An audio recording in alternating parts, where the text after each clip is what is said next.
नमस्कार दोस्तों, मैं डॉक्टर गौरव आपका आज के इस वीडियो में बहुत बहुत स्वागत करता हूं। दोस्तों, आज के इस वीडियो में हम चर्चा करने जा रहे हैं सवाल जवाब सीरीज के एक अनदर एपिसोड के बारे में। दोस्तों, पिछले एपिसोड में हमने चर्चा की थी एपिसोड नंबर 43 को लेकर के। आज का जो वीडियो है, आज का जो एपिसोड है, एपिसोड नंबर 44, 44वें एपिसोड के जो सवाल थे उन्हें आज के इस वीडियो में लिया जा रहा है। दोस्तों, आप सभी का स्वागत है। आप सभी जो भी ज्योतिषी प्रश्न मुझसे करना चाहते हैं वो इस वीडियो के माध्यम से, सवाल जवाब सीरीज के किसी भी वीडियो के माध्यम से मुझसे कर सकते हैं। आपका स्वागत है, आपके उन सवालों का जवाब दिया जाएगा। केवल आपसे रिक्वेस्ट इतनी है कि आप जो भी सवाल करें वो पर्सनली, यदि आपका सवाल है, यदि कोई पर्सनली आपकी बर्थ डिटेल से रिलेटेड सवाल है तो वो इस सवाल जवाब की सीरीज में नहीं लिया जा सकता। चलिए, आज का पहला प्रश्न जो है वो ले लेते हैं। रचना जी मुझसे सवाल करती हैं कि सर, कुंडली के जिस भाव में कोई प्लैनेट ना हो और किसी प्लैनेट की दृष्टि भी ना हो, ऐसे सोए हुए या इनएक्टिव भाव को कैसे जगाया या एक्टिव कर सकते हैं? रचना जी, कोई भी भाव इनएक्टिव नहीं रहता। हो सकता है किसी भाव की दृष्टि, किसी ग्रह की दृष्टि उस भाव पर ना हो सकता है उस भाव में, उस हाउस में कोई प्लैनेट ना हो, लेकिन उस भाव में, उस हाउस में कोई ना कोई नंबर तो है ना। नंबर यानी राशि। वो जो राशि है, वो राशि का स्वामी कहीं ना कहीं तो बैठा है ना। उस राशि के स्वामी पर तो किसी की दृष्टि है ना।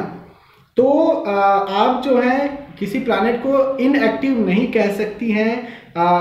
हर प्लैनेट एक्टिव होता है अपने आप में। हाँ, यदि कोई किसी ग्रह की दृष्टि नहीं है, यदि कोई प्लैनेट वहां पर नहीं बैठा, तो वो जो भाव है, उस भाव के स्वामी को आप देख लीजिए कि वो कहाँ बैठा है। यदि आपको लगता है कि इस भाव से रिलेटेड मुझे खराब फल मिल रहा है तो उस भाव के स्वामी का आप उपाय कर लीजिए। एक बात। दूसरी बात कि आप जो है उस भाव से रिलेटेड सूक्ष्म कुंडली में भी जा सकती है। उदाहरण के तौर पर यदि आप दशम भाव की बात कर रही हैं कि भाई दशम भाव में मेरे कोई भी ग्रह नहीं बैठा है, किसी भी ग्रह की दृष्टि नहीं है, तो आप दशमांश कुंडली भी देख सकती है, D10 चार्ट भी देख सकती हैं, जहां जाकर के आप वहां पर यदि कोई ग्रह खराब है किसी भी तरह से है तो आप वहां पर देख सकती है, समझ सकती हैं, अपना प्रेडिक्शन कर सकती हैं। रचना जी के बाद सोनिया जी मुझसे सवाल करती हैं कि सूर्य और शुक्र के बीच अगर 9 डिग्री का डिफरेंस हो तो क्या शुक्र पूरी तरह से अस्त हो जाएगा या पार्शियली होगा? सोनिया जी, 9 डिग्री के डिफरेंस से शुक्र जो है वह अस्त नहीं होता, तो इस वजह से मैं कहूंगा शुक्र यहाँ पर अस्त नहीं है। प्रदीप परमार जी मुझसे सवाल करते हैं कि सर, शनि की 7.5 खराब होती है या फिर शनि की महादशा खराब होती है? प्रदीप जी, न 7.5 को मैं खराब कहूंगा, न महादशा को खराब कहूंगा। ये आपकी कुंडली देखना होगी। उदाहरण के तौर पर शनिदेव कुंडली के लग्नेश हैं, लग्नेश होकर के किसी बहुत अच्छे भाव में जाकर के बैठे हैं और उनकी दशा चल पड़े तो ये तो गोल्डन पीरियड हो जाएगा। लेकिन उदाहरण के तौर पर कि किसी कुंडली में शनिदेव बहुत खराब है, अष्टमेश मान लीजिए, भाई अष्टमेश है, बहुत खराब है, अभी यहाँ पर शनिदेव की दशा चल पड़ी तो वो जो समय है बहुत खराब समय हो जाएगा।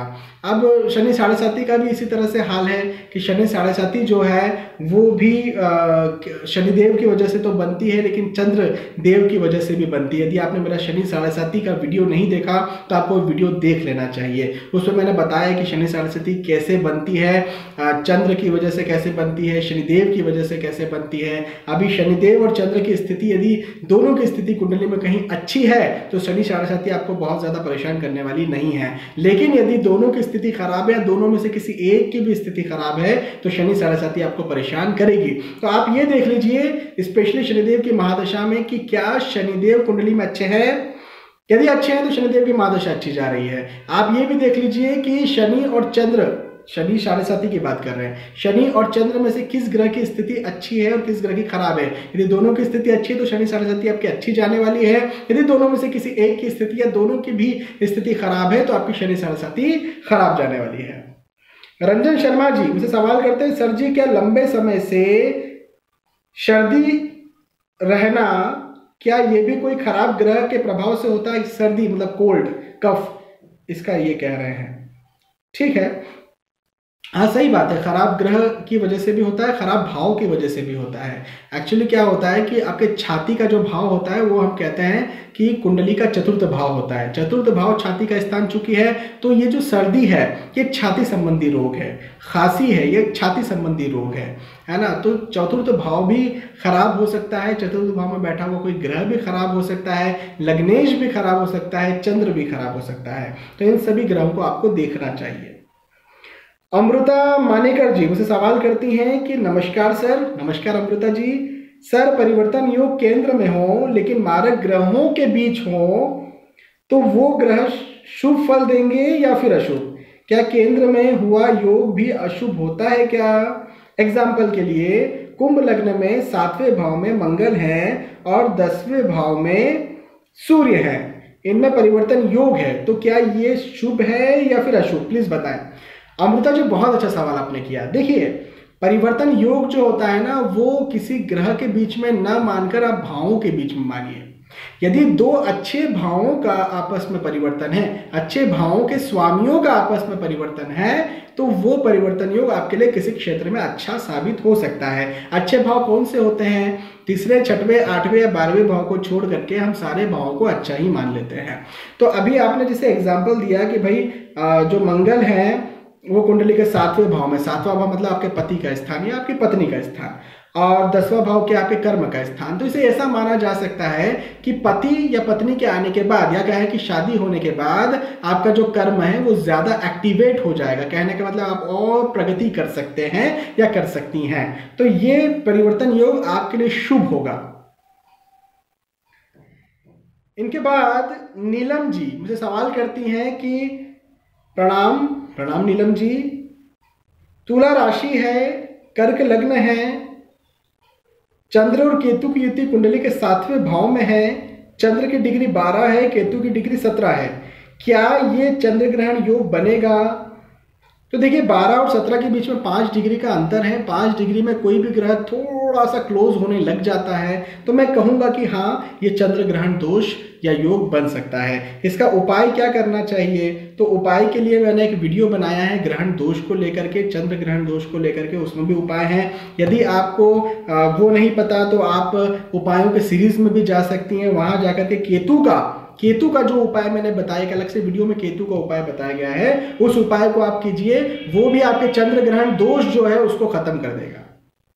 रवि जी मुझे सवाल करते हैं कि नमस्कार सर जी। नमस्कार रवि जी।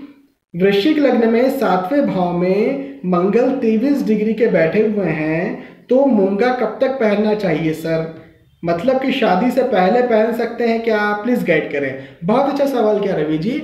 एक्चुअली क्या होता है, मंगल, केतु, सूर्य ये ऐसे ग्रह हैं जो कहीं ना कहीं शादी को डिले कर सकते हैं या ब्रेक भी कर सकते हैं, या फिर शनिदेव भी है जो डिले भी करते हैं। तो यदि ऐसे ग्रह कुंडली के लिए योग कारक भी हैं, तो भी शादी के पहले या शादी का जो समय होता है, जब आप लोग सर्चिंग कर रहे होते हैं लड़का या लड़की की, तो उस समय मैं कहता हूं कि आप इन ग्रहों के रत्न ना पहने। मंगल, सूर्य, केतु, शनि, राहु, इन ग्रहों के रत्न यदि ये 7वें भाव को प्रभावित कर रहे हैं तो आपको ये रत्न पहनना नहीं चाहिए। अच्छा, एक और बात कि मंगल चूंकि एग्रेसिव प्लैनेट है, तो शादी हो या शादी ना हो, ये एग्रेशन भी दे सकते हैं। तो यदि आपको गुस्सा ज्यादा आ रहा है या गुस्सा आपको परेशान कर रहा है किसी विषय में, तो भी आपको रत्न नहीं पहनना चाहिए। लेकिन हाँ, आपकी बात तो सही है कि शादी के पहले तो, या शादी का जो वक्त होता है जब आप सर्चिंग कर रहे होते हैं, तब तो नहीं पहनना चाहिए, डिले हो सकता है शादी में। मनोज जी हमसे सवाल करते हैं, राहु जो एक छाया ग्रह है, अगर वो अपने मित्र के राशि में कैप्रिकॉर्न में हो, मतलब मकर राशि में हो, 10 नंबर के साथ हो, डिग्री भी अच्छी हो, हाउस भी अच्छा हो, पर नक्षत्र मंगल का हो जो उनके शत्रु हैं, तो क्या राहु देव के फलों में कमी आ जाएगी? नहीं, कोई फलों में कमी नहीं आएगी। यदि अच्छे घर में बैठे हुए हैं, अच्छी मित्र राशि में बैठे हुए हैं, तो वो अपने अच्छे ही फल देंगे, कोई इसमें खराबी नहीं आने वाली। तो दोस्तों, आज के इस वीडियो में इतने ही सवालों को लिया गया। इन सवालों के जवाब मैंने आपको सटीकता के साथ देने की कोशिश की।